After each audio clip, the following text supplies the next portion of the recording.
সবাইকে বাংলা বিদ্যালয় প্রাঙ্গণে স্বাগত।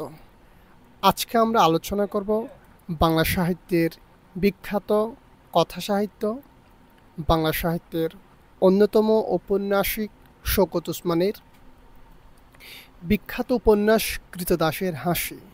কৃতদাসের হাসি বাংলা সাহিত্যে কালোত্তীর্ণ একটি উপন্যাস, যেটা লেখা হয়েছিল স্বাধীন বাংলাদেশের পূর্ববর্তী অর্থাৎ 47-এর পরবর্তী বাঙালিদের আকাঙ্ক্ষা, বাঙালিদের আত্মদর্শন, চিন্তা এবং পাক হানাদার বাহিনী কিংবা শাসকদের অত্যাচারের থেকে মুক্তির যে তীব্র আকাঙ্ক্ষা, সে ব্যাপারগুলো এখানে চমৎকারভাবে প্রতীকাশ্রয়ী লেখক ফুটিয়ে তুলেছেন।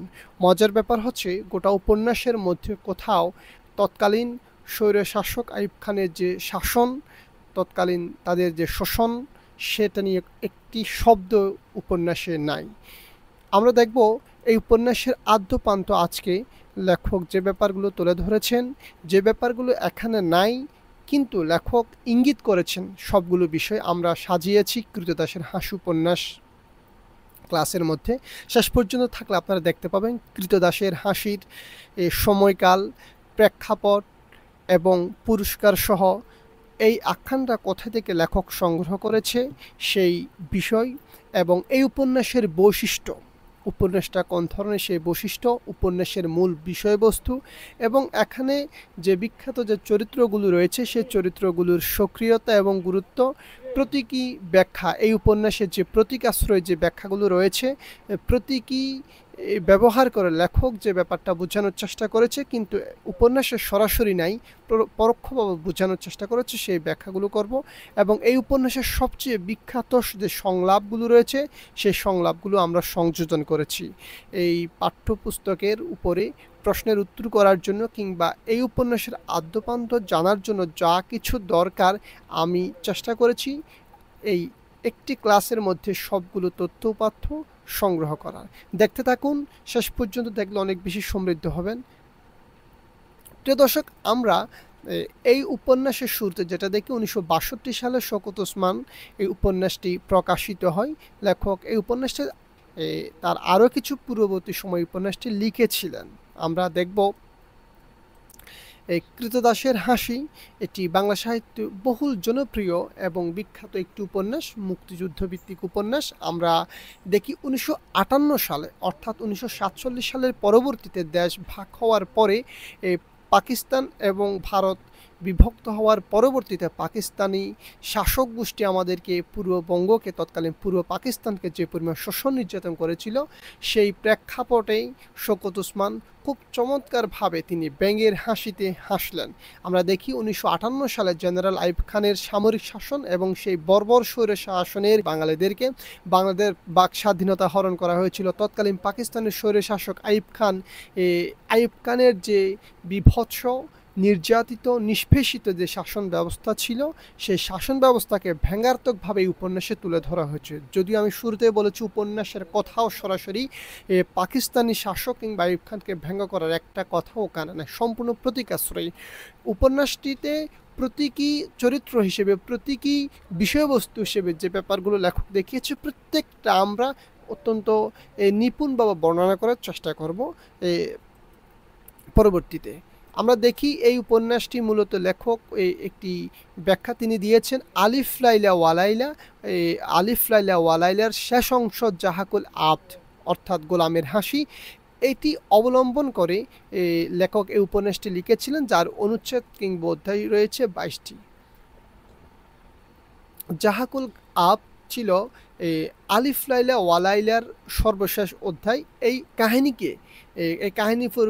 কাহিনীর উপর ভিত্তি করেই লেখক এই উপন্যাসটি রচনা করেছিলেন। তৎকালীন বাগদাদের এই বিখ্যাত সাহিত্যকর্মের সর্বশেষ অধ্যায়ের উপরে ভিত্তি করে। যদিও এই লেখক এখানে বাগদাদের কোনো কথা বলেছে, ব্যাপারটা এরকম না, এটার উপর আশ্রয় করে তিনি পূর্ববঙ্গের কথাগুলো বলেছিলেন, পূর্ববঙ্গের মানুষের আকাঙ্ক্ষা, আত্মদর্শন অর্থাৎ বাঙালিদের, সেই ব্যাপারগুলো এখানে তুলে ধরেছে। আমরা এই ব্যাখ্যাগুলোর দিকে গেলে ক্লিয়ার হব। সবচেয়ে মজার ব্যাপার হচ্ছে আদমজী পুরস্কার ছিল তৎকালীন পাকিস্তান আমলের সর্বোচ্চ এই সাহিত্য সম্মাননার কিংবা রাষ্ট্রীয় পুরস্কার। সেই পুরস্কারটি কিন্তু স্বৈরাচার আইয়ুব খান কিন্তু তাকে দিয়েছিল। মজার ব্যাপার হচ্ছে যেই আইয়ুব খানের শোষণকে, নির্যাতনকে ব্যঙ্গাত্মকভাবে ব্যঙ্গের হাসিতে হেসে শওকত ওসমান উপন্যাসে একটি দলিল হিসেবে, ঐতিহাসিক শোষণের দলিল হিসেবে চিত্রায়িত করেছেন, ব্যঙ্গ করে আইয়ুব খানকে, সেই শাসকই তাকে পুরস্কৃত করেছে না বুঝে। তাহলে কত অথর্ব তারা ছিল এই ব্যাপারটা, কিংবা শাসক গোষ্ঠীর পাক হানাদার বাহিনীর যে স্বৈর শাসক আইয়ুব খানের চতুর্পাশের যে মানুষগুলো ছিল, তারও যে সত্যিকার অর্থে সত্য থেকে, জ্ঞান থেকে কতটুকু পিছিয়ে ছিল তার একটা দৃষ্টান্ত আমরা এখানে দেখি। আমরা এই উপন্যাসের বৈশিষ্ট্যগুলো একটু ক্লিয়ার হব, কারণ হচ্ছে এই উপন্যাসটার কিছু বৈশিষ্ট্য রয়েছে যেগুলো আমরা জানলে উপন্যাসটা বুঝতে অনেক বেশি সুবিধা হবে। কারণ এই উপন্যাসটা হচ্ছে সম্পূর্ণ প্রতীক আশ্রয় কিংবা রূপক আশ্রয়ে কথাগুলো বলেছেন লেখক, এখানে সরাসরি কোনো কথা নেই। কাজেই এখানকার বৈশিষ্ট্যগুলো আমাদের অবশ্যই জানতে হবে। উপন্যাসটির প্রথম বৈশিষ্ট্য হচ্ছে প্রতীক আশ্রয়ী কিংবা রূপক আশ্রয়ী একটি উপন্যাস, অর্থাৎ এই উপন্যাসে সরাসরি কোনো কথা বলা হয় না, এখানে একটা প্রতীক ধরে সে প্রতীকের মাধ্যমে কথাগুলো বলা হয়েছে। কারণ তৎকালীন সময় যদি শওকত ওসমান সরাসরি যদি আইয়ুব খানের বিরুদ্ধে কথা বললে, প্রতিবাদ করলে, তাকেও 14ই ডিসেম্বর আমাদের বুদ্ধিজীবী মহলের যে দুর্দশা হয়েছিল, ঠিক একই দশা হয়তো তারও হয়তো আজকে এই প্রতিবাদ করা তার সুযোগ হতো না। এজন্য তিনি মূলত প্রতীক আশ্রয় কিংবা রূপক আশ্রয় করে উপন্যাসটি লিখেছিলেন। কিসের উপর রূপক আশ্রয় করেছে সে ব্যাপারগুলো আমরা পরবর্তী বলছি। ঐতিহাসিক উপন্যাস, যেহেতু একটি ইতিহাসের একটা ভিত্তি রয়েছে, অর্থাৎ 1947 পরবর্তী ভারত পাকিস্তান ভাগ হওয়ার পরে পাকিস্তানের যে একটা শোষণ নির্যাতন ছিল, এবং বাংলাদেশের স্বাধীনতার পূর্ববর্তী স্বাধীনতার যে তীব্র আকাঙ্ক্ষা নিয়ে বাঙালির ঈদের যে আত্মদর্শন, চিন্তা, সংগ্রাম, এই ব্যাপারগুলো যেহেতু এখানে আছে, কাজে আমরা এটাকে একটা ঐতিহাসিক উপন্যাসও বলতে পারি। বলা হয়ে থাকে এটি একটি নাট্যধর্মী উপন্যাসও। আমরা উপন্যাসের মধ্যে দেখি এখানে অবশ্যই আখ্যান কিংবা কাহিনী আছে, তবুও এই উপন্যাসটা অনেকটা সংলাপধর্মী, অনেকটা নাটকের মতো। কাহিনীতে যেমন রয়েছে নাটকীয়তা, ঠিক তেমনি রয়েছে সংলাপধর্মী, নাট্যধর্মী, জন্য এটাকে নাট্যধর্মী উপন্যাসও বলা হয়। তাহলে আমরা পেয়েছি প্রতীকাশ্রয়ী উপন্যাস, ঐতিহাসিক উপন্যাস, নাট্যধর্মী উপন্যাস, তিনটি গুরুত্বপূর্ণ বৈশিষ্ট্য রয়েছে এই উপন্যাসে। এই উপন্যাসের মূল বিষয়বস্তুটা কি? আসলে মূল বিষয়বস্তুটা হচ্ছে তৎকালীন পাকিস্তানের স্বৈরশাসক আইয়ুব খানের শাসন ব্যবস্থাকে ব্যঙ্গাত্মকভাবে সমালোচনা করাই এই উপন্যাসের মূল বিষয়বস্তু। মজার ব্যাপার হচ্ছে যে আইয়ুব খানকে সমালোচনা করেছে ব্যঙ্গাত্মকভাবে, সে আইয়ুব খানই তাকে পুরস্কৃত করেছে, সর্বোচ্চ সাহিত্য পুরস্কার কিংবা ভূষণ তাকে দিয়েছে। এটা অত্যন্ত খুবই একটা গোমরাহি কিংবা তাদের অন্ধত্বের পরিচয় আমরা এখানে দেখি। অর্থাৎ এই উপন্যাসের মূল বিষয় হচ্ছে 47 পরবর্তী দেশ ভাগ হওয়ার পরে স্বৈরাচার পাকিস্তানি স্বৈর শাসক আইয়ুব খানের যে যত যাতাকাল ছিল, তার যত নির্যাতন নিষ্পেষণ ছিল, সে নির্যাতনকে ব্যঙ্গাত্মকভাবে সমালোচনাই হচ্ছে এই উপন্যাসের মূল বিষয়বস্তু। আমরা এই উপন্যাস বিভাগ উত্তর যে পূর্ব বাংলা আইয়ুব খানের যে শোষণ, নির্যাতন, শাসনের নামে যে শোষণ করা, সেই শোষকের মুখে তুতু নিক্ষেপই হচ্ছে উপন্যাসের মূল কাজ ছিল। শওকত ওসমান অত্যন্ত চমৎকারভাবে তার পাণ্ডিত্যকে দিয়ে তিনি এই উপন্যাস রচনা করেছেন। এখন আমাদের জানা দরকার এই যে প্রতীকাশ্রয়ী উপন্যাসটি, নাট্যধর্মী উপন্যাসটি কিংবা ঐতিহাসিক এই উপন্যাসটি লেখক কোন কোন চরিত্রগুলো সক্রিয়তার মাধ্যমে তিনি দেখিয়েছেন, সে ব্যাপারটা আমরা ক্লিয়ার হব। আমরা দেখি উপন্যাসের নায়ক চরিত্র যে রয়েছে হাফসি গোলাম তাতারি। তাতারি হচ্ছে এই উপন্যাসের নায়ক, যার উপস্থিতি শুরু থেকে শেষ পর্যন্ত আমরা দেখি। আব্বাসা হচ্ছে খলিফা হারুনুর রশিদের বোন, যা এটি পরবর্তীতে বিবাহ হয় উজিরে আজম, খলিফার উজিরে আজম জাফর বার্মাকির সাথে আব্বাসার বিবাহ হয়। আমরা তাদের নিয়েও একটা ঘটনা আছে, সেটা আমরা ভিতরে ঢুকলে ক্লিয়ার হব। মেহেরজান হচ্ছে তাতারির স্ত্রী ছিল। সে মূলত একজন বাদী, আর্মেনীয় বাদী ছিলেন। খলিফা হারুনুর রশিদের শাসনামলে তার স্ত্রী যে মেহেরজান, খলিফা হারুনুর রশিদের স্ত্রী ছিল, খলিফা হারুনুর রশিদের স্ত্রীকে সে সেবা যত্ন করতেন, একজন বাদী হিসেবে ছিলেন আবু ইসহাক। দেখি আমরা একজন কবি হিসেবে, কবি আতাহিয়া একজন কবি হিসেবে ছিলেন। মসরুর ছিলেন সেনাপতি এবং খলিফা হারুন রশিদের বন্ধু। কবি আবু নওয়াজ সে একজন অত্যন্ত প্রতিবাদী ছিলেন, সে কারো কাছে মাথা নত করেন। অর্থাৎ এখানে আমরা দেখি হাবশি গোলাম, তাতারি, আব্বাসা, বুসাইনা হচ্ছে একজন নর্তকী। আমরা এখন চরিত্রগুলো সম্পর্কে একটু বলবো। এখানকার সবচেয়ে গুরুত্বপূর্ণ যে চরিত্রগুলো রয়েছে, হাবশি গোলাম তাতারি, সে হচ্ছে একজন গোলাম ছিলেন স্বৈরশাসকের আমলে। তখন আমরা এখন চরিত্রগুলো সম্পর্কে আলোচনা করব।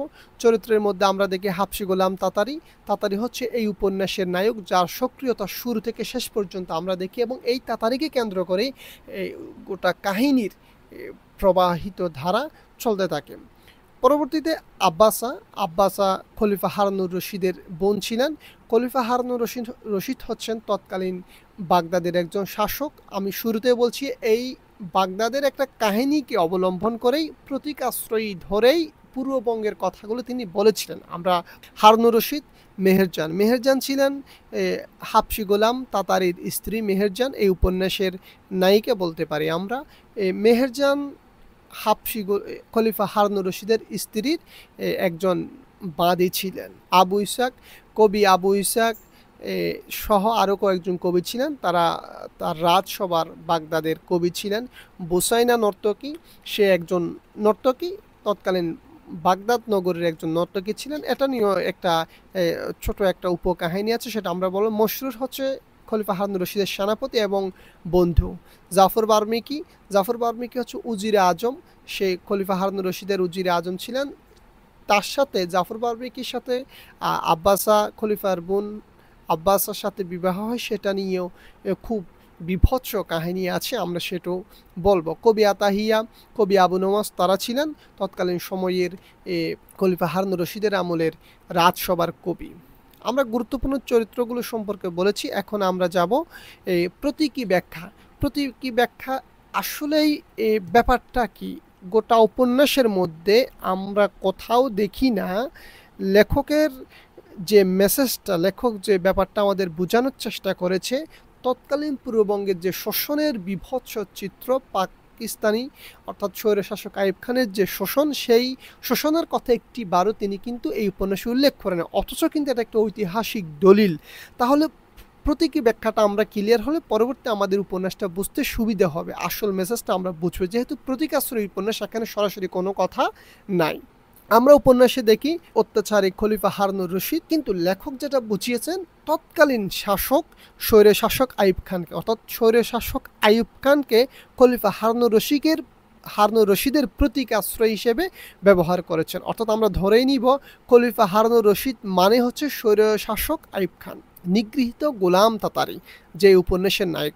আমরা গোলাম তাতারি মানেই ধরে নিব নির্যাতিত বাঙালি জাতির মুক্তি বা বাঙালি জাতির প্রতীক। তৎকালীন বাঙালি জাতি যে মুক্তির চেতনা, তাদের আত্মদর্শন, প্রতিবাদের ভাষা, তাদের আকাঙ্ক্ষা, স্বাধীনতা, মানস, এই ব্যাপারগুলো আমরা সব কিছু কিন্তু তাতারির মধ্যে পাবো। অর্থাৎ তাতারি মানে আমরা এই উপন্যাসের নায়ক হাবশি গোলাম তাতারি মানে আমরা ধরে নিব পূর্ববঙ্গের মানুষের মুক্তির প্রতীক। এক্ষেত্রে আমরা আরেকটা ব্যাপার দেখব, বিবেক হিসেবে চিহ্নিত কবিগণ। এখানে কতগুলো কবি সাহিত্যিক রয়েছেন, আবু নওয়াজ, কবি আতাহিয়া, এই কবি সাহিত্যিকরা মূলত তৎকালীন বাগদাদের রাজসভার কবি ছিলেন। এদেরকে দ্বারা আমরা বুঝে নিব বাঙালি লেখক বুদ্ধিজীবীরা, অর্থাৎ বাঙালি সাহিত্যিক বুদ্ধিজীবী লেখক যারা ছিলেন, যারা প্রতিবাদী ছিলেন, যারা অন্যের কাছে মাথা নত করতো না, বাঙালির আকাঙ্ক্ষার কথা বলতেন, বাঙালির মুক্তির কথা বলতেন তাদেরকে।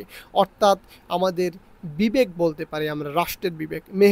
মেহেরজান হচ্ছে যাকে আমি শুরুতেই পরিচয় করিয়ে দিয়েছিলাম, সে বাদী ছিলেন, এবং এখানে আমরা তাকে ধরে নিব উপন্যাসে মেহেরজান জন্মভূমির প্রতি। যে বাগদাদ নগরের কথা আমি বারবার বলছি, উপন্যাসে যে বাগদাদ নগরের কথা বলা হয়েছে, এটা মানে আমরা বুঝে নিব পাকিস্তান তথা পূর্ব পাকিস্তান, অর্থাৎ এই বাংলাদেশ। কারণ এই বাংলাদেশকেই সরাসরি এই বাংলাদেশের হয়ে কথাগুলো বললে তৎকালীন সময় এই প্রতিবাদটা করা সম্ভব হতো না। এজন্য লেখক যাতে পাক সৈন্যবাহিনী কিংবা স্বৈরশাসক আইয়ুব খান বুঝতে না পারে, সেজন্য তিনি বাগদাদ নগরীর একটা কাহিনীকে উপলক্ষ করে তিনি প্রতীক হিসেবে, রূপক হিসেবে আশ্রয় করে তিনি এই ব্যাপারটা বুঝিয়েছেন। আমরা একটা ব্যাপার ক্লিয়ার করা দরকার, সেটা হচ্ছে তাতারির আমরা চরিত্রগুলোর প্রতীক আশ্রয় ব্যাখ্যাটা আমরা করেছি। এরপরে একই সাথে আর একটা জিনিস ক্লিয়ার করা দরকার। উপন্যাসে আমরা দেখতে পাবো তাতারির মুক্তি, অর্থাৎ তাতারিকে কিন্তু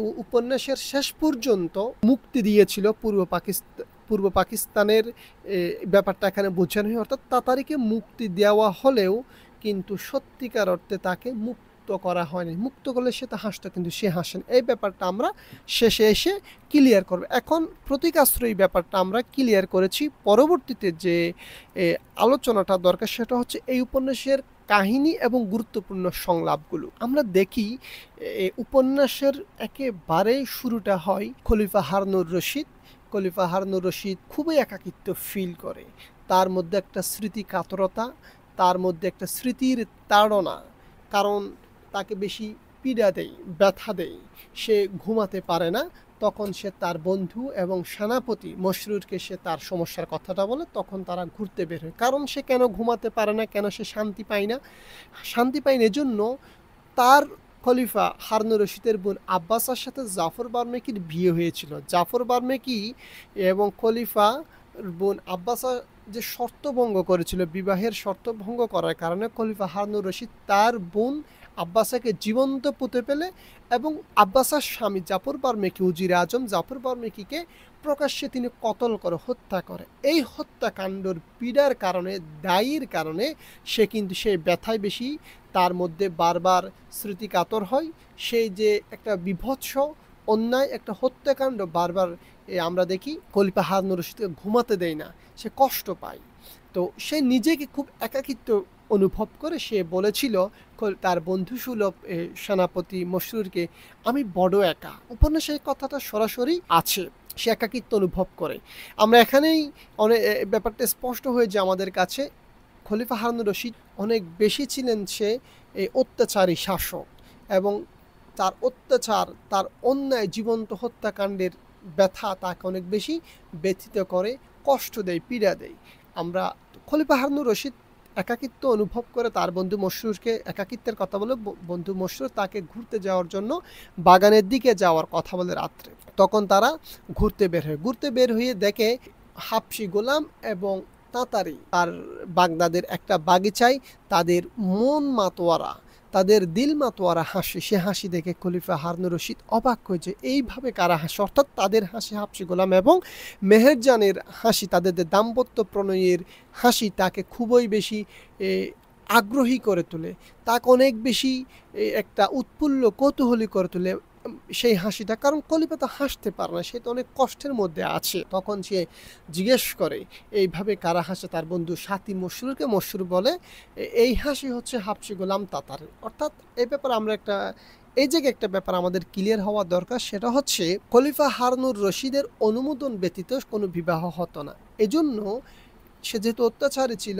তার স্ত্রী খলিফা হারুনুর রশিদের স্ত্রী মেহেরজান এবং হাবশি গোলাম তাতারির সাথে গোপনে বিবাহ দেয়। তো প্রতিদিন রাত্রে মেহেরজানকে খলিফা হারুনুর রশিদের স্ত্রী সাজিয়ে দেয়, সাজগোজ করে তাকে তার স্বামী অর্থাৎ তাতারির কাছে রাত্রে পাঠিয়ে দেয়। তারা বাগানে এই একটা প্রান্তে গিয়ে তারা থাকে, সেখানে তারা অনেক বেশি তাদের যে দাম্পত্য প্রণয় সেটা তারা উপভোগ করে। ওই দিনও একইভাবে সেখানে মেহেরজান চলে যায় এবং তাদের দাম্পত্য যে প্রণয়, দাম্পত্য যে লীলা খেলা, সেটাতে তারা মেতে ওঠে এবং সে হাসে। সেই হাসিতে, সেই দিল মাতোয়ারা মন খোলা হাসিতে গোলাম অর্থাৎ গোলামের এমন হাসিতে সে অবাক হয়ে যায়, কারণ তার রাজ্য সে হাসতে পারে না, সে শান্তিতে থাকতে পারে না। তার স্মৃতি তাকে, তার বিভিন্ন কর্মকাণ্ডের কারণে সে অনেক বেশি মানসিক কষ্টে আছে, কিন্তু তার গোলাম সেভাবে হাসে। সেই ব্যাপারটা তাকে ক্লিয়ার করে মসরুর তাকে জানিয়ে দেয়। যারা হাসতেছে, খলিফাকে বলে যে হুজুর, যারা এখানে হাসতেছে তারা হচ্ছে হাবশি গোলাম তাতারি এবং তার স্ত্রী মেহেরজান। তাদেরকে আপনার স্ত্রী গোপনে বিবাহ দেয় এবং তাদের সেই দাম্পত্য লীলা মেতে ওঠে। তখন খলিফা জিজ্ঞেস করে, গোলামেরা এমন হাসি হাসতে পারে? তখন মসরুর উত্তর দেয়, পারে আমিরুল মোমেনিন, ওরা সুখ পায় না কিন্তু সুখের মর্ম বুঝে, মনুষ্যত্বহীন কিন্তু মনুষ্যত্বের আস্বাদ পায়, ওরা হাসে। অর্থাৎ আমরা এখানে দেখতে পাই খলিফা হারুনুর রশিদকে তার বন্ধু মশরুর বুঝিয়ে দেয় যে তারা হাসতে পারে। তারা হয়তো আপনার মতো তারা হয়তো সুখ পায় না, তারা হয়তো আপনাদের দৃষ্টিতে মনুষ্যত্বহীন, কিন্তু মনুষ্যত্বের যে আস্বাদ তারা কিন্তু সত্যিকার হতে পায়। তারা মন খুলে হাসতে পারে, কারণ তারা তো অন্যায় করে না। কিন্তু খলিফা হারুনুর রশিদ, তার কাছে সমস্ত রাজত্ব, সমস্ত ক্ষমতা, সব কিছু থাকার পরেও কিন্তু সে তাই একটু হাসতে পারে না, সে একটু শান্তি, মানসিক শান্তি পায় না। তখন দুজনে হাসে যেন স্মৃতির রোমন্থন লীলায় দুজনে ভেসে যাচ্ছে, এমনভাবে তারা হাসে। তারা যে গোলাম, তারা যে দাস, তারা যে পরাধীন, এই ব্যাপার তাদের মাথায় থাকে না, কারণ তারা শোষিত, নির্যাতিত। তারা একটু সুখ পেলেই তারা অনেক বেশি শান্তি পায়। তাদের উচ্চ মার্গে কোনো আকাঙ্ক্ষা নাই, কোনো কুকীর্তির স্মৃতি কিংবা কষ্ট তাদেরকে পীড়া দেন, এর জন্য তারা এইভাবে হাসতে পারে, উপন্যাসিক বলে। আমরা দেখি খলিফা হারুনুর রশিদ তাদেরকে মুক্ত করে দেয় তাদের হাসি দেখে। অর্থাৎ হাসি দেখার পরবর্তীতে আমরা দেখি মেহেরজান অনেক বেশি আর্মেনীয়বাদী এবং সে অনেক বেশি সুন্দর ছিল, তার রূপে গুণে মাধুর্যতায় খলিফা হারুনুর রশিদ অবাক হয়ে যায় এবং তাকে তার পছন্দ হয়। গোপনে সে তৎকালীন সময়কার হুজুর কিংবা আলেম সমাজকে দিয়ে সে তার যে দাসত্ব করে এমন একটি শ্রেণীকে দিয়ে সে কিন্তু তার আর্মেনীয়বাদী অর্থাৎ তাতারের স্ত্রীকে কিন্তু সে নিজের শাদী করে নেয় এবং পক্ষান্তরে তাদেরকে মুক্ত করে দেয়। খলিফা হারুনুর রশিদ তাদেরকে যে ওই দিন থেকে মুক্ত করে দেয়, তাদেরকে স্বাধীন করে দেয়। খলিফা হারুনুর রশিদ বলে, এই দুজনের মুক্ত আজাদ, আমার রাজত্বের দুজন স্বাধীন নাগরিক। অর্থাৎ খলিফা নিজের মুখেই তাদেরকে মুক্ত করে দেয়। খলিফা মেহেরজানকে, তাতারের স্ত্রী মেহেরজানকে শাদী করে নেয়, আর খলিফা হারুনুর রশিদ তাতারিকে বাগান, অর্থবিত্ত সব কিছু দিয়ে তাকে স্বাধীন করে দেয়। কিন্তু তার যে প্রণয় সাথী, তার যে প্রিয় মানুষ মেহেরজানকে কেড়ে নিয়ে ফেলার কারণে খলিফা হারুনুর রশিদ আর তাতারি হাসতে পারে না। যে ভুবন বোলানো তাদের হাসি ছিল, সে হাসি বন্ধ হয়ে যায়। পরবর্তীতে আমরা দেখি খলিফা হারুনুর রশিদ তাতারিকে হাসানোর অনেক বেশি চেষ্টা করে, তাকে ঘর বাড়ি দেয়, তাকে অর্থবৃত্ত দেয়, তাকে স্বাধীন করে দেয়, তবুও তাতারি কিন্তু আর হাসে না। পরাধীন থেকেও তাতারি তার প্রিয় মানুষের সাথে যে হাসি হেসেছিল, সেই ভুবন বুলানো হাসি সে আর হাসে না, কারণ তার যে প্রিয় মানুষ, তাদের যে শান্তি ছিল, অভাবের মধ্যে, পরাধীনতার মধ্যে তাদের যে দাম্পত্য শান্তি ছিল, সেই শান্তি কেড়ে নিয়েছিল খলিফা হারুনুর রশিদ। এর বিনিময়ে তাকে অনেক কিছু মুক্ত করে দিয়েছে গোলামি থেকে, তাকে অর্থবিত্ত দিয়েছে, তাকে জায়গা সম্পত্তি দিয়েছে, তবুও তাকে সে হাসাতে পারে নাই। পরবর্তীতে খলিফা হারুনুর রশিদ যে চেষ্টাটি করে, তাকে তৎকালীন সময়ের বিখ্যাত রূপসী নর্তকী বুসাইনাকে পাঠায়। অর্থাৎ দেহ দিয়ে বুসাইনার মতো জগৎ বিখ্যাত সুন্দরী নর্তকীকে দিয়ে, সুন্দরী নর্তকীর দেহ দিয়ে তাতারিকে সন্তুষ্ট করার চেষ্টা করে খলিফা হারুনুর রশিদ। কিন্তু আমরা দেখি তাতারি বলে, আমি মানুষ, আমার মন প্রয়োজন। অর্থাৎ যেই নর্তকীর প্রতি দেহলোভী মানসিকতা আমরা তাতারির মধ্যে দেখি না। সে তার প্রণয় সাথীকে খোঁজে, সে এই দেহ দিয়ে তাকে শান্তি দেওয়ার, তাকে সন্তুষ্ট করার যে ব্যর্থ চেষ্টা, সেটি কিন্তু তাতারি প্রমাণ করে দেয়। সে নর্তকীর দেহের প্রতি সে কিন্তু লোভ দেখায় না। সে বুসাইনা যখন তাকে বিভিন্নভাবে প্রভাবিত করার চেষ্টা করছিল, তখন সে বলেছিল বুসাইনাকে, আমি মানুষ, আমার মন প্রয়োজন। অর্থাৎ সে দেহের প্রতি, সে দেহলোভী না খলিফা হারুনুর রশিদের মতো। খলিফা হারুনুর রশিদ তাতারিকে হাসানোর জন্য অর্থবিত্ত দিয়েছে, বাগান দিয়েছে, ঘর দিয়েছে, টাকা পয়সা দিয়েছে এবং তাতারি যা চায় তা দিচ্ছে। সর্বশেষ তাকে দিয়েছে নর্তকী, কিন্তু তবুও তাকে সে সন্তুষ্ট করতে পারে না। তাতারি অনেক ব্যক্তিত্ববান, সে দাস হতে পারে, গোলাম হতে পারে, তার ব্যক্তিত্ব অনেক উন্নত, সে তার স্বাধীনতা চায়, সে তার প্রাপ্যটুকু চায়। সে খলিফার এই দয়া দীক্ষা সে চায় না। আমরা দেখি খলিফা হারুনুর রশিদ তার স্ত্রীকে নেওয়ার পরে সে বলে, সে অর্থবিত্ত দিয়েছিল, আমি শুরুতেই বলছি, অর্থবিত্ত দিয়ে তাকে খুশি করার চেষ্টা করেছিল ঔপন্যাসিকের ভাষায়। তোমাদের হাসির জন্য আমি এই ইনাম দিলাম, এটা ইনাম হবে, তোমাদের হাসির জন্য আমি এই ইনাম দিলাম, আরেকবার সেই হাসি হাসো। অর্থাৎ সে অনেক যে বলছিলাম ধন সম্পদ দিয়েছে, সেগুলো দিয়ে সে বলছিল আমি তোমাদের হাসির জন্য অনেক কিছু দিচ্ছি, তুমি একবার হাসো। কিন্তু তাতারি হাসে না। আমরা দেখি তাহলে তাতারিকে নর্তকী দিয়েছে, প্রথমে দিয়েছে তাকে স্বাধীন করে দিয়েছে, তাকে অর্থ সম্পদ দিয়েছে, পরবর্তীতে তাদের যখন তাতারিকে সন্তুষ্ট করা যাচ্ছিল না, হাসানো যাচ্ছিল না, তখন সে দেহ অর্থাৎ রূপসী একজন নর্তকীকে দিয়েছে, তবুও তাকে হাসাতে পারে নাই, তাকে অনেক ধন সম্পদ দিয়েছে, তাতারিকে বাগান দিয়েছে। তখন তাতারি বলছিল এ বাগিচা আমার মেহনতের ফল নয়। অর্থাৎ তাতারি স্পষ্ট করেছে যে বাগান আমাকে দিয়েছেন এটা তো আমার মেহনতের ফল নয়, এটা তো আমার অধিকার না। তাতারি কিন্তু সে প্রতিবাদ করেছিল, তাতারি স্পষ্ট বলেছিল। কত উচ্চ মার্গীয় ব্যক্তিত্ব হলে এ কথা হলে, মগজ আর তাগদের জোরে কোনো জিনিস না পেলে আমরা মজা পাই না। অর্থাৎ আমার বুদ্ধিমত্তা এবং আমার পরিশ্রমের বিনিময়ে যদি আমরা যদি কিছু অর্জন করতে না পারি, কারো দীক্ষা, কারো দান খয়রাত দিয়ে, কারো সহানুভূতি দিয়ে, আরেকজনের অর্জিত সম্পদ দিয়ে আমাদের কখনো সন্তুষ্ট করা যায় না। আমরা দাস হতে পারি, গোলাম হতে পারি, আমরা আমাদের মগজ আর তাগদের জোরে যে সম্পদ অর্জন করি সেটাই আমাদের। কত উচ্চমান ব্যক্তিত্ব। আমরা পরবর্তীতে দেখি খলিফা হারুনুর রশিদ তাতারিকে সম্পদ দিয়ে, নর্তকী দিয়েও যখন হাসাতে পারে না, সন্তুষ্ট করতে পারে না, তখন খলিফা হারুনুর রশিদ তাতারিকে কিন্তু বাধ্য করে, তাকে শাস্তি দেওয়ার হুমকি দেয়। সে তাতারিকে বলে আমি খোদ আমিরুল মোমিনিন হুকুম দিচ্ছি তুমি হাসো। আসলে কি হাসানো যায়?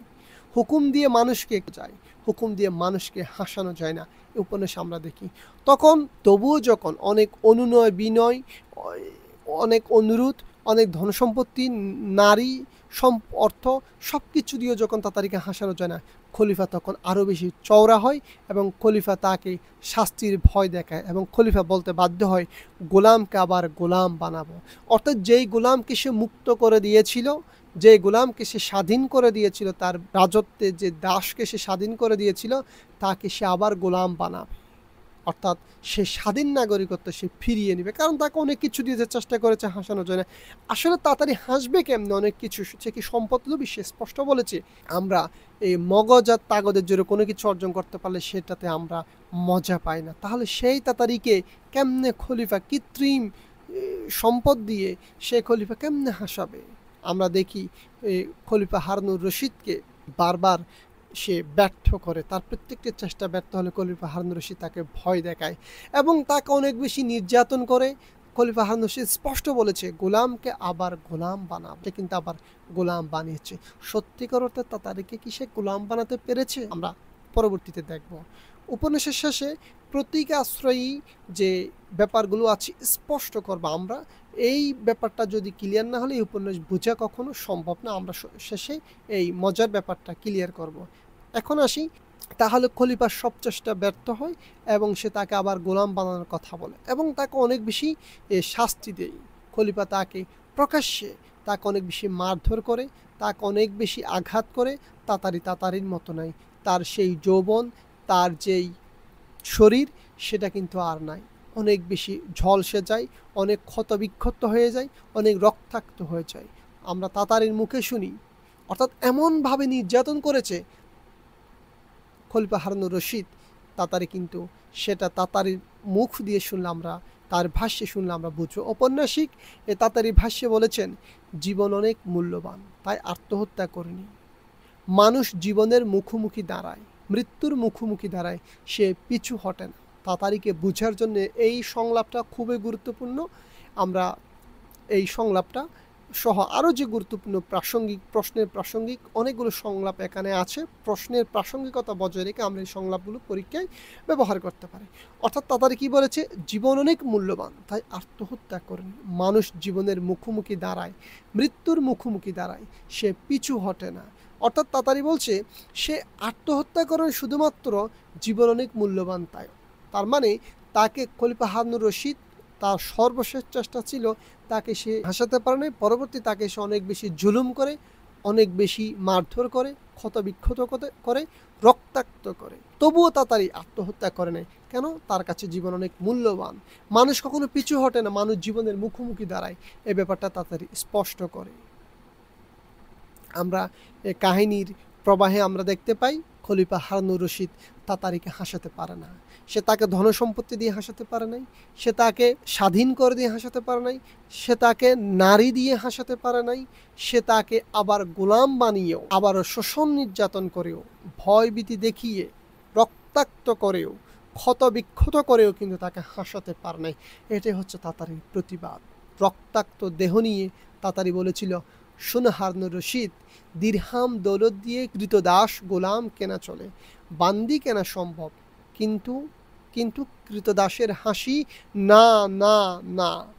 সে স্পষ্ট খলিফা হারুনুর রশিদকে মৃত্যুর আগে বলে দিয়েছে, দিরহাম দৌলত এসব দিয়ে কৃতদাসকে, গোলামকে কিনতে পারবা তুমি, বান্দিকে কিনতে পারবা তুমি, কিন্তু কখনো কৃতদাসের হাসি কিনতে পারবা না। হাসি এত সস্তা না। তাহলে বলুন দেখি, হাসি কখন আসে মানুষের? মানুষকে কখনো মানুষের অধিকার নষ্ট করে, মানুষকে কখনো মানুষের স্বকীয়তা নষ্ট করে, মানুষকে কখনো তার টাকা দিয়ে কখনো তাকে কিনে যায়। কারণ মানুষের মন আছে, মানুষের ইচ্ছা আছে, মানুষের আকাঙ্ক্ষা আছে, মানুষের স্বাধীনতা আছে, মানুষের মানুষ আছে। এটাকে নষ্ট করে দিয়ে কৃত্রিমভাবে মানুষকে সম্পদ দিয়ে, দৌলত দিয়ে, দিরহাম কিংবা দৌলতের গৌরবে মানুষকে হাসানো যায় না। সর্বশেষ আমরা দেখি কবি আবু নওয়াজ সতত প্রতিবাদী। সে মাথা উঁচু করে দাঁড়িয়েছে। সে উপন্যাস আমরা দেখি সে প্রচুর প্রতিবাদ করেছে। কবি আবু নওয়াজ বলে, আমিরুল মোমিনিন হাসি মানুষের আত্মারই প্রতিধ্বনি। শুরু থেকে শেষ পর্যন্ত যখন যেই তাতারীকে শুরুতে দেখেছিলাম আমরা, তারা গোটা দুনিয়াকে ভুলে গোটা খলিফা হারুনুর রশিদকে মুগ্ধ করেছে। হারুনুর রশিদ রাজত্বের রাজা হয়েও কিন্তু সে তাতারীর মতো এক চিলিম হাসার চেষ্টা করেছিল। কেমন ভুবন বুলানো হাসি শান্তি তাতারের ছিল। সেই শান্তি, সে হাসি নষ্ট করে তাকে ধন সম্পদ, নারী, নর্তকী সব দিয়ে হাসানোর চেষ্টা করে খলিফা হারুনুর রশিদ ব্যর্থ হয়। তখন জাতির বিবেক, কবি সাহিত্যিক অর্থাৎ সাহসী কবি আবু নওয়াজ বলেছিলেন, আমিরুল মোমিনিন হাসি মানুষের আত্মারই প্রতিধ্বনি। অর্থাৎ হাসি হচ্ছে মানুষের আত্মা যদি শান্তিতে থাকে, মানুষের মনুষ্যত্ব বোধ যদি স্বাধীন থাকে, মানুষ যদি মনুষ্যত্ব বোধ সম্পন্ন হয়, মানুষ যদি শান্তিতে থাকতে পারে, মানুষ যদি তার অধিকার পায়, সে যদি তার স্বাধীনতা পায়, সেই তার আত্মা থেকেই সে হাসবে। তার আত্মার যে হাসি, সেটার প্রতিধ্বনি হচ্ছে মানুষের হাসি। এটা কখনো মানুষকে রক্তাক্ত করে, মানুষকে ধনসম্পদ দিয়ে ধনী বানিয়ে দিয়ে কিংবা নর্তকীর দেহের মধ্যে লীলা খেলিয়ে কখনো মানুষকে হাসানো যায় না। কবি আবু নওয়াজ এই কথাটা বলেছিলেন। আমরা এই উপন্যাসের শুরু থেকে শেষ পর্যন্ত বলার চেষ্টা করেছি। এখন যে ব্যাপারটা আমাদের ক্লিয়ার করা দরকার, যেই বিষয়টা আমরা স্পষ্ট হলে উপন্যাসের আদ্যপান্তা আমরা বুঝবো, সেই বিষয়টা এখন বলবো। আমি এই শুরুতে বলেছি উপন্যাসের সর্বশেষ রূপক আশ্রয় যে ব্যাপারগুলো ব্যবহৃত হয়েছে, যেগুলো জানলে আমরা এই উপন্যাস সম্পর্কে ক্লিয়ার হব, সেই ব্যাপারটা বলে আমরা একেবারে শেষ প্রান্তে চলে এসেছি। আমরা এতক্ষণ যে উপন্যাস সম্পর্কে জানলাম, আমরা চরিত্র অনুবাদ, এক্ষেত্রে যে কাহিনী, বাগদাদ থেকে যে কাহিনী সংগ্রহ করার কথা বলেছে জাহাকুল আবদ, সেটা সম্পর্কে বলেছি, উপন্যাসের প্রেক্ষাপট বলেছি, কাহিনী বলেছি, চরিত্রের সক্রিয়তা বলেছি। এখন সর্বশেষে আমরা যে ব্যাপারটা বলবো সেটা হচ্ছে, আমরা এখানে একটা ব্যাপার দেখেছিলাম, তাতারীকে মুক্তি দিয়েছিল। কিরকম মুক্তি? যে মুক্তিতে হাসি না, যে মুক্তিতে সে নির্যাতিত। ঠিক অনুরূপভাবে পূর্ব পাকিস্তানের নামমাত্র স্বাধীনতা কিন্তু পাকিস্তানি স্বৈর শাসক আইয়ুব খান কিন্তু দিয়েছে। সত্যিকার অর্থে কি সেটা স্বাধীনতা ছিল? সেটা যদি স্বাধীনতা থাকে, ৭১-এ আমাদের কেন স্বাধীন হতে হয়েছে? আমরা দেখেছিলাম তাতারীকে হাসানোর চেষ্টা। অনুরূপভাবে বাঙালিদেরকে সন্তুষ্ট করার জন্য নামমাত্র চেষ্টা বারবার করেছিল আইয়ুব খান স্বৈর শাসক, কিন্তু বাঙালিদেরকে হাসাতে পারে না। এই ব্যাপারগুলো হচ্ছে রূপক আশ্রয়ী। তাতারীকে হাসাতে খলিফা হারুনুর রশিদ ব্যর্থ হয়েছে, আমরা এই উপন্যাসে দেখি।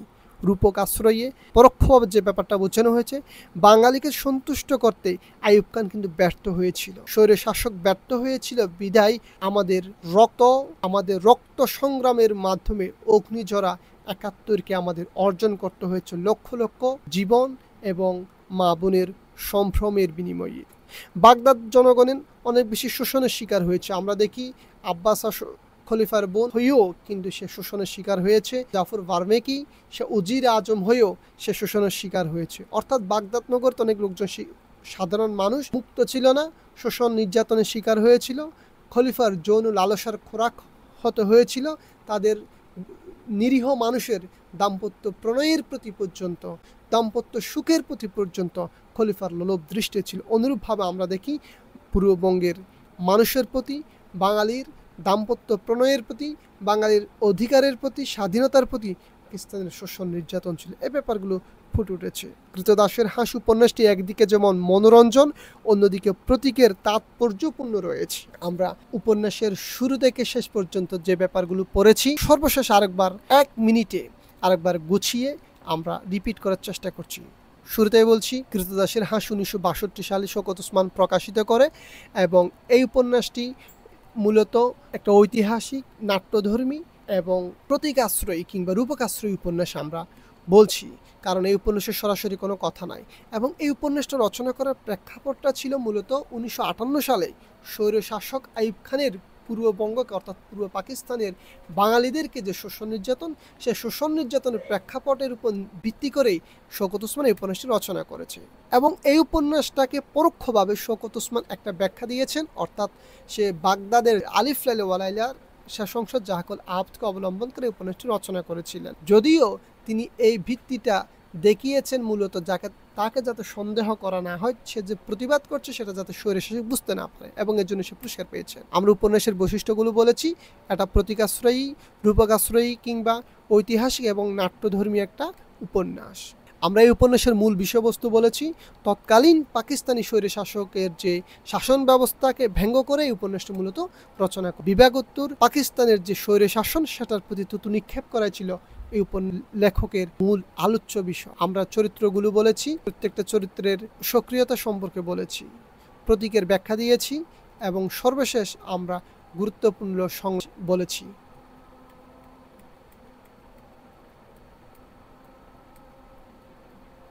এবং সর্বশেষ আমরা এই উপন্যাসের যে প্রতীকের আড়ালে যে ব্যাপারটা আছে, বাঙালিদের নির্যাতনের যে কথা এই উপন্যাসে বলা হয়েছে, কিন্তু উপন্যাসে নাই, প্রতীকের আড়ালে প্রতীক দিয়ে যে বোঝানো হয়েছে, রূপক অর্থে যে বোঝানো হয়েছে, সেই অর্থগুলো আমি ক্লিয়ার করার চেষ্টা করেছি। উপন্যাসের শুরু থেকে শেষ পর্যন্ত চেষ্টা করেছি আদ্যপান্ত শেয়ার করার। এই উপন্যাসের গুরুত্বপূর্ণ চরিত্র এবং সংলাপগুলো দিয়ে প্রাসঙ্গিক প্রশ্নের উত্তর করলে যথার্থ উত্তর হবে এবং অনেক বেশি নাম্বার পাওয়া যাবে। তো বাংলা বিদ্যালয় প্রাঙ্গণে আমরা চেষ্টা করব প্রত্যেকটা ক্লাস যাতে খুবই ভিন্নধর্মী হয় এবং একটা কন্টেন্টে যাতে গোটা উপন্যাসের আদ্যপান্ত ব্যাপারগুলো চলে আসে, আমরা সেটা চেষ্টা করব। বাংলা বিদ্যালয় প্রাঙ্গণের সাথে থাকুন, আশা করি অনেক বেশি সমৃদ্ধ হবেন। ধন্যবাদ সবাইকে।